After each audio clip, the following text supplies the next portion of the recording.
Hey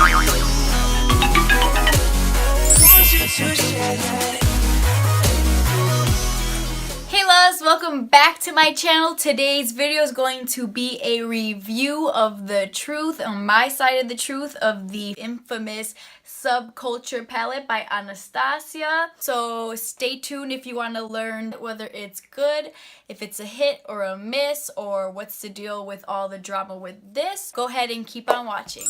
So here she is. This is the Subculture palette by Anastasia, and it looks just like the Modern Renaissance palette. It says you have 14 shades featuring grungy mattes and bold metallics with an underground edge.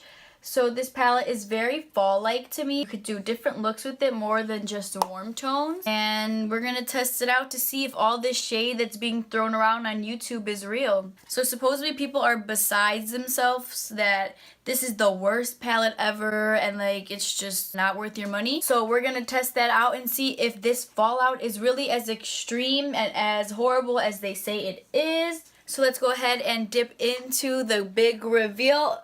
The first shade is Dawn. We're going to set the whole lid with. Now just lightly how I would do with any other eyeshadow. It does have a lot of fallout that's coming out, but not as much as I was expecting. So let's go ahead and put that all over our lid to set the lid.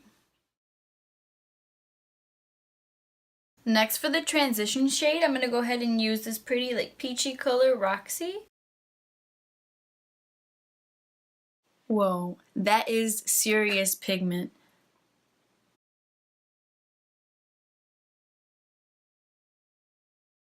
So the shadows were super pigmented, and honestly, like, it wasn't a lot of fallout where I couldn't deal with it because I appreciate the pigment more than I could care about all the fallout less. Next, I'm going to go in with New Wave right here, this shade, which is the shade that a lot of people had like extreme amounts of fallout. So let's see if it's really that hard. I'm going to go in with a soft hand like I usually would with any other shadow. So let's test it.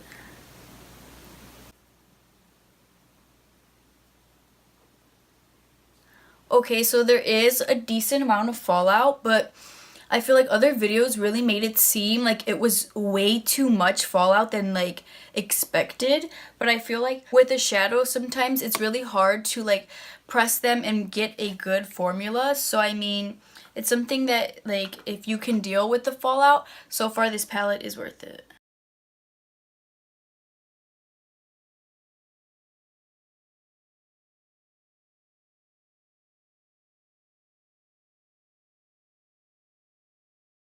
So next in the outer V, I'm going to go in with Axis, this blue color right here.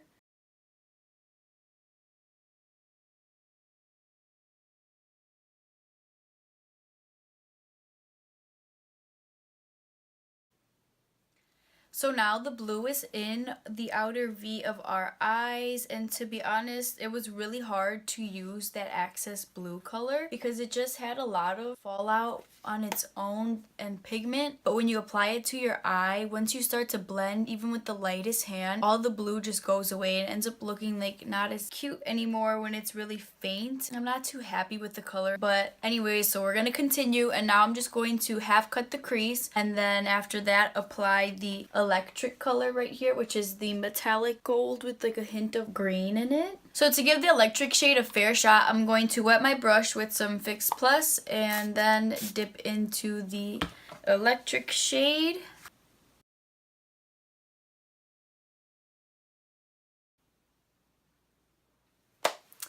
Girl, we have some serious issues going on with these eyeshadows now. So while I was putting the electric eyeshadow over my lid, I started to blend together the colors like over here because for some reason this Roxy shade that I had in my transition area, it just started to get really faint in the crease, like as if it fell off. So I went and applied more, and then after that the blue just got really faint, as if like the blending was actually like blending off the eyeshadow. Like it was like my eyeshadow fell off and just getting really messy. Like it's having a hard time being able to blend well together. For underneath my lower lash line, I'm gonna go ahead and use Rowdy underneath my lashes.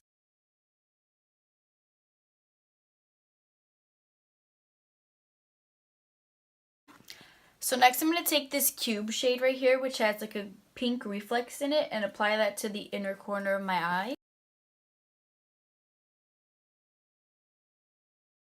So this is the final look using the Subculture palette by Anastasia, and honestly, would I spend my money on this palette? Depends on if you're a big fan of Anastasia and you like the Modern Renaissance palette and you feel like you just want to have the sister palette, I would say yes. But if you're looking for a palette that's going to do like an amazing job to blow your mind, it does not live up to the Modern Renaissance's great reputation for being known as such a staple in somebody's makeup collection. So it was really upsetting for me, especially the way some of these eyeshadows didn't work out as well as I would have hoped for them to. So unfortunately, it wasn't the best palette, but it does have pretty good pigment in certain shades that you're able to get good payoff from the color, but others it did not work as well. For my highlight right now, I'm using the beautiful Aurora palette from Anastasia, and I'm using the shade Eclipse right here. And it's super, super pretty, just like all of their highlighting palettes. To be honest, they're really amazing, and these are definitely worth your money. So that's it for today's video. I'm reviewing the Subculture palette by Anastasia. Subscribe to my channel if you haven't already. I upload videos every week, and sometimes I'm funny, so that's a plus. Give this video a thumbs up if you liked it, and leave some comments down below on any ideas or suggestions on some future videos you'd like to see.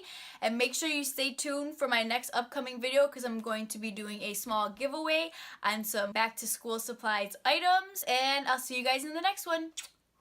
Sushi! You think this is about sushi? You'd like to see or more Hey loves, welcome back to my channel, and for those of you who just happened to stumble across my channel, I'm Nicole, and